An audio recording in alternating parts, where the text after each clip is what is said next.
आप सभी ने अपने अपने न्यूज़पेपर्स में देखा होगा कि कैसे रशिया ने यूक्रेन पर विनाशकारी हमला किया है।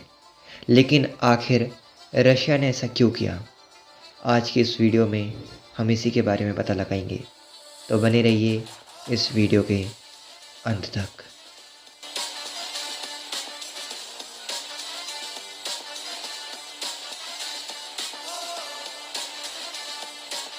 तो इससे पहले कि रूस ने यूक्रेन पर हमला क्यों किया, हमें सबसे पहले ये बात जाननी होगी कि रसिया और यूक्रेन के बीच में क्या हिस्ट्री रही है, इन दोनों कंट्रीज़ के रिलेशनशिप कैसे रहे हैं, और ये भी जानेंगे कि अभी तक क्या हुआ है, फ़िलहाल की करंट न्यूज़ क्या है। तो हमारे सहयोगी नमन बेलवाल आपको ये सब जानकारी विस्तार से बताएंगे।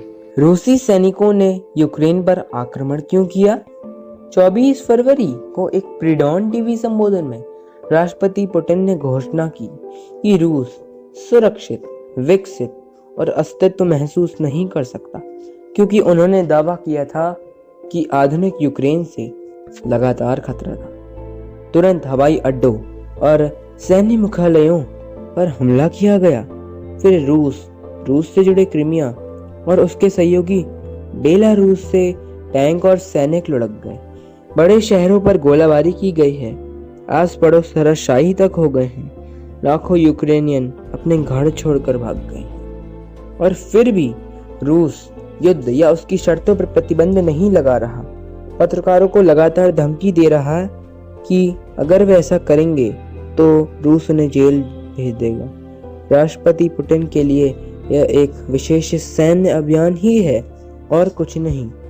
युद्ध के लिए उनके कई औचित्य झूठे या तर्कहीन थे। उन्होंने दावा किया था कि उनका लक्ष्य बदमाशी और नरसंहार के शिकार लोगों की रक्षा करना था, और यूक्रेन के विसैन्यीकरण और डीनाज़िफिकेशन का लक्ष्य था। यूक्रेन में कोई नरसंहार नहीं हुआ था। यह एक जीवंत लोकतंत्र है जिसका नेतृत्व यहूदी राष्ट्रपति करते हैं। मैं नाज़ी कैसे हो सकता हूँ? व्लादिमीर ज़ेलेंस्की ने कहा, जिन्होंने रूस के हमले की तुलना दूसरे विश्व युद्ध में नाज़ी जर्मनी के आक्रमण से की है। यूक्रेन के चीफ रबी और ऑशविट्ज मेमोरियल ने भी रूस के इस बयान को खारिज किया है। राष्ट्रपति पुतिन ने अक्सर यूक्रेन के चरमपंथियों द्वारा कब्जा करने का आरोप लगाया है। जब से रूस समर्थक राष्ट्रपति विक्टर यानुकोचिव को उनके शासन के खिलाफ महीनों के विरोध के बाद 2014 में हटा दिया गया था, लेकिन यूक्रेन दाईं ओर नहीं झुका। यह पश्चिम की ओर मुड़ गया है और रूस के नेता का लक्ष्य इसे उलटना है। यह विरोध तब शुरू हुआ था जब मॉस्को ने यूक्रेन के राष्ट्रपति यूरोपीय संघ के साथ 2013 की संधि पर हस्ताक्षर नहीं करने का दबाव डाला। रूस ने 2014 में क्रीमिया के दक्षिणी क्षेत्र पर कब्जा कर लिया और पूर्व में विद्रोह शुरू कर दिया। अलगाववादियों का समर्थन किया, जिन्होंने 8 साल के युद्ध में यूक्रेनी सेना से लड़ाई लड़ी है, जिसमें 14,000 से 15,000 लोगों तक की जान गई है। यूक्रेन ने स्पष्ट कर दिया है कि वह यूरोपीय संघ और पश्चिमी रक्षात्मक गठबंधन नाटो में शामिल होना चाहते हैं, लेकिन क्रेमलिन के पास यह नहीं होगा।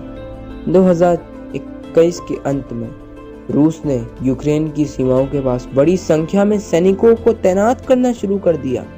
राष्ट्रपति पुतिन ने बार बार आक्रमण की योजना से इनकार कर दिया, लेकिन फिर उन्हें 2015 के मिन्स्क शांति समझौते को पूर्व के लिए रद्द कर दिया और विद्रोहियों के नियंत्रण वाले क्षेत्रों को स्वतंत्र के रूप में मान्यता दी। जैसे ही उन्होंने सैनिकों को भेजा, उन्होंने नाटो पर एक राष्ट्र के रूप में हमारे ऐतिहासिक भविष्य को खतरे में डालने का आरोप लगाया। रुको, इससे पहले कि हम वीडियो में आगे बढ़े, मैं आपको बताना चाहता हूँ मिंत्रा ऐप के बारे में। आप सभी को तो पता होगा कि यह एक ऑनलाइन शॉपिंग ऐप है। आप सभी घर बैठे बैठे यहाँ से ऑनलाइन शॉपिंग कर सकते हैं और कूपन के माध्यम से एक्स्ट्रा डिस्काउंट भी पा सकते हैं। लेकिन क्या आप माइंड कैश के बारे में जानते हैं? जी हाँ दोस्तों, माइंड कैश के माध्यम से आप एक्स्ट्रा डिस्काउंट पा सकते हैं। स्क्रीन में दिए गए रेफरल कोड के माध्यम से मिंत्रा ऐप में साइन इन करें और पाएं 100 रुपए का माइंड कैश। जल्दी जाएं। आजकल ये बात तो सभी को पता है कि रशिया और यूक्रेन के बीच में वॉर हो रही है, ये टॉपिक ट्रेंड में है। लेकिन क्या आप जानते हैं कि जो वॉर है ये सुनने में भले ही कितना इंटरेस्टिंग लगने वाला हो, लेकिन रियल में बहुत ही डिस्ट्रक्टिव होता है। ये इस बात का अंदाज़ा आप इसी से लगा सकते हैं कि जिनके भी फैमिली मेम्बर्स अभी यूक्रेन में रह रहे होंगे, उनको कितना डर लग रहा होगा वहाँ के उन मैटर्स को देखते हुए। तो वो वहाँ के लोगों को वॉर का नाम सुनकर इंटरेस्टिंग नहीं बल्कि बहुत डिस्ट्रक्टिव फील होता है, मतलब उनको डर लगती है। अब यहाँ पर बात सोचने वाली ये है कि रशिया और यूक्रेन आपस में लड़ क्यों रहे हैं। आपको ये बात तो पता ही होगी कि रशिया पहले सोवियत यूनियन यूएसएसआर के नाम से जाना जाता था। जैसे पहले इंडिया पहले अखंड भारत के नाम से जाना जाता था, अब तो खैर भारत के नाम से जाना जाता है, लेकिन पहले अखंड भारत के नाम से जाना जाता था। वैसे ही पहले रशिया सोवियत यूनियन के नाम से जाना जाता था। अब 25 दिसंबर 1991 को यूएसएसआर डिवाइड हुआ, जिसमें से बहुत सारी कंट्रीज़ बनी, जिसमें से एक कंट्री थी यूक्रेन। अब यूक्रेन का यहाँ पर गौर करने की बात यह है कि यूक्रेन का जो डिवीज़न था, जो सेपरेशन था यूएसएसआर से, वो रशिया के लिए काफ़ी दर्दनाक था। और बाद में जब यूक्रेन की गवर्नमेंट फॉर्म हुई तो वो गवर्नमेंट डायरेक्टली और इनडायरेक्टली रशिया के द्वारा मैनेज की जाती थी। अब इसका अंदाज़ा आप इसी से लगा सकते हैं कि मान लो इंडिया में कोई सरकार बनी और वो कंट्रोल हो रही है, वो सरकार कंट्रोल हो रही है पाकिस्तान की सरकार से, तो आप जान सकते हैं कि कितना खतरनाक ये यूक्रेन के लोगों के लिए रहा होगा। बाद में यूक्रेन में हुए इंटरनल रिवोल्ट्स के कारण जो यूक्रेन की सरकार थी, जो कि डायरेक्टली या इनडायरेक्टली रशिया के द्वारा मैनेज की जाती थी, उन्हें हटाया गया, ओवरथ्रो किया गया। जब पब्लिक को ये बात पता चली कि ऐसा भी है उनके देश में, उसके बाद नई सरकार बैठाई गई और उनका इंटरेस्ट कहीं ना कहीं रशिया से हटकर अब दूसरे यूरोपियन देशों की तरफ बढ़ते चले गया, जो कि ये बात रशिया को बहुत खनकने लगी अंदर ही अंदर। अब आपको ये भी पता होगा कि रशिया पूरे वर्ल्ड में सबसे बिगेस्ट कंट्री है, सबसे बड़ी कंट्री है, और यहाँ पर पूरे यूरोप का सिर्फ 30%, अकेला 30% ही रशिया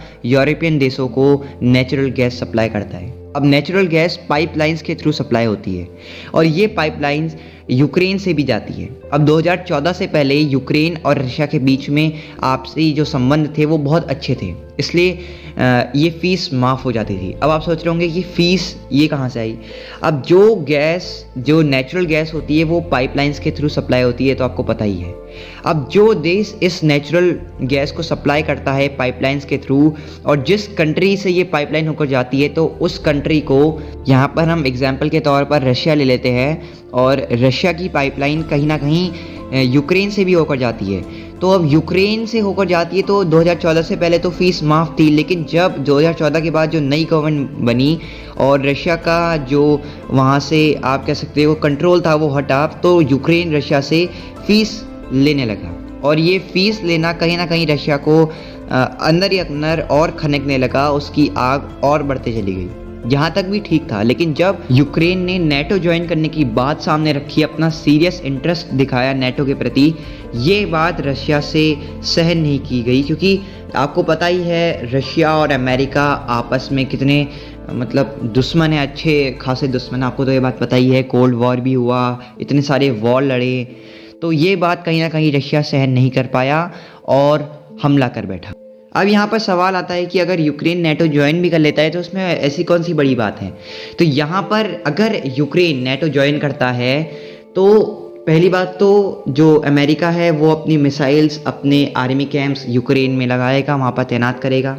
और क्योंकि यूक्रेन पूरे यूरोप का दूसरा सबसे बड़ी कंट्री है और रशिया के साथ अपना बॉर्डर शेयर करती है, तो ये ना कहीं रशिया को भी अपना सिक्योरिटी के प्रति, अपनी कंट्री की सिक्योरिटी के प्रति खतरा पैदा कर देता।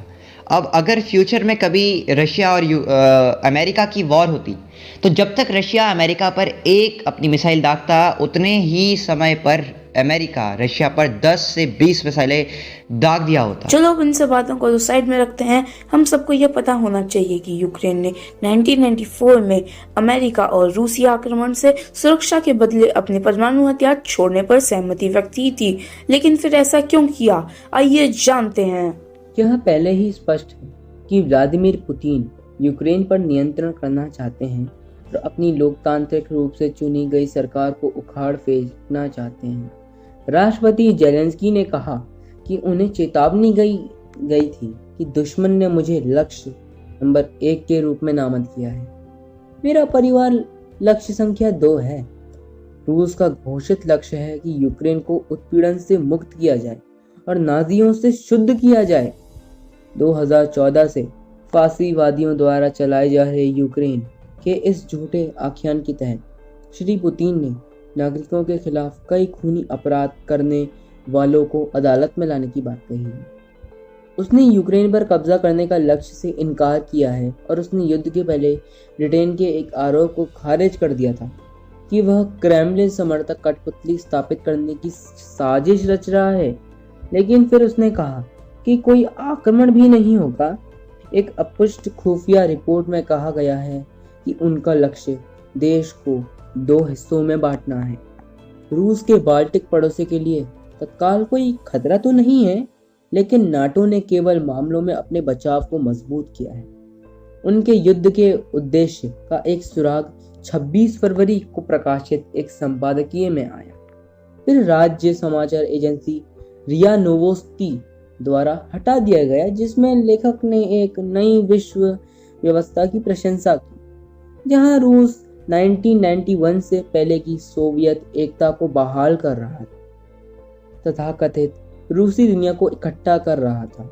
रूसियों, बेलारूसियों, छोटे रूसियों अर्थात यूक्रेनी के। पिछले साल राष्ट्रपति पुतिन ने रूसियों और यूक्रेनियन को एक राष्ट्र के रूप में वर्णित एक लंबा टुकड़ा लिखा था और उन्होंने दिसंबर 1991 में सोवियत संघ के पतन को ऐतिहासिक रूस के विघटन के रूप में वर्णित किया गया है। लंबे समय में सत्तावादी नेता अलेक्जेंडर लुकाशेंको के माध्यम से बेलारूस में एक कठपुतली काम कर रही है, लेकिन यूक्रेन में यह बिल्कुल अलग मामला है। यूरोप के लिए यह आक्रमण कितना खतरनाक है? यूक्रेन के लोगों के लिए यह भयानक समय है, क्योंकि उनके शहरों पर गोले और बम बरसाए गए हैं और 2 मिलियन से अधिक पड़ोसी देश में भाग गए हैं। कितनी बुरी स्थिति है। Poland, Hungary, Moldova, Romania, Slovakia शरणार्थियों को एक नाटकीय प्रवाह से निपट रहे हैं और यूरोपीय संघ ने चेतावनी दी है कि कम से कम 5 मिलियन और विस्थापित हो सकते हैं। लेकिन यह एक निर्णायक क्षण भी है जो द्वितीय विश्व युद्ध के बाद के यूरोप के सुरक्षा ढांचे को तोड़ने की धमकी देता है। रूस के नेता ने पश्चिम को धमकी देने के कुछ दिनों बाद अपने परमाणु बलों को हाई अलर्ट पर रखा, जिस तरह के परिणाम आपने कभी नहीं देखे होंगे अगर यह उनके रास्ते में आता है। शीत युद्ध को याद करते हुए व्लादिमीर ज़ेलेंस्की ने यूक्रेन को सभ्य दुनिया से रूस को बंद करने वाले एक नए लोहे के पर्दे से बचने के लिए संघर्ष करने की बात कही है। यूरोप के नेताओं के लिए यह एक आक्रमण द्वितीय विश्व युद्ध के बाद से कुछ सबसे काले घंटों को लेकर आया है। फ्रांस के इमैनुएल मैक्रोन ने यूरोप के इतिहास में एक महत्वपूर्ण मोड़ की बात कही है। दोनों सशस्त्र बलों के परिवारों के लिए ये चिंताजनक है। यूक्रेनियन पहले ही रूसी पर्दे के पीछे 8 साल के भीषण युद्ध का सामना कर चुके हैं। सेना ने 18 से 60 वर्ष की आयु के सभी जलाशयों को बुला लिया है। यह एक ऐसा युद्ध नहीं है जिसके लिए रूस की आबादी तैयार हो, या तो क्योंकि आक्रमण पर संसद के एक बड़े पैमाने पर गैर प्रतिनिधित्व वाले ऊपरी सदन द्वारा रबर की मुहर लगाई गई थी। हजारों युद्ध विरोधियों प्रदर्शनकारियों को हिरासत में ले लिया गया है रूस के द्वारा और स्वतंत्र रूसी प्रसारकों को उस राज्य से हटा दिया गया है, जिसके मुख्य विपक्षी नेता को जेल में डालने से पहले नर्व एजेंट से जहर दिया गया है। 1 लाख से अधिक रूसियों ने अपने पैरों से मतदान किया और विदेश भाग गए। अब यहाँ पर यूक्रेन भी दावे कर रहा है कि उसने रशिया के 10,000 से ज़्यादा सैनिकों को मौत के घाट उतारा है और वहाँ पर रशिया भी कीव पर जो आक्रमण है वो भी तेज कर दिया है, बम वगैरह सब बरसा रहे हैं, वैक्यूम बम तक डाल दिया है। और यहाँ पर यूक्रेन के राष्ट्रपति वोलोदिमीर ज़ेलेंस्की ने ये भी बयान दिया है कि अगर रशिया के जो प्रेसिडेंट हैं व्लादिमीर पुतिन, उनसे बातचीत के माध्यम से अगर सुलह हो गई, अगर सब कुछ ठीक हो गया तब तो ठीक है, नहीं तो फिर ये एक वर्ल्ड वॉर 3 की कॉल हो सकती है। अब ये कितना डेंजरस है आप इसी बात से लगा सकते हैं कि वर्ल्ड वॉर 1 और वर्ल्ड वॉर 2 में कितना भारी नुकसान हमारी अर्थ को हुआ। तो वॉर ना ही हो यही बढ़िया है, क्योंकि वॉर किसी चीज़ का परमानेंट सोल्यूशन नहीं होता। बाकी आपको ये वीडियो कैसी लगी, ये वीडियो बनाने में बहुत मेहनत लगी है, तो एक लाइक और इस वीडियो को शेयर जरूर कर देना और अपने व्यूज़ हमें कमेंट बॉक्स में ज़रूर बताना। तो thank you so much for watching, goodbye, मिलेंगे आपको एक और नई वीडियो में।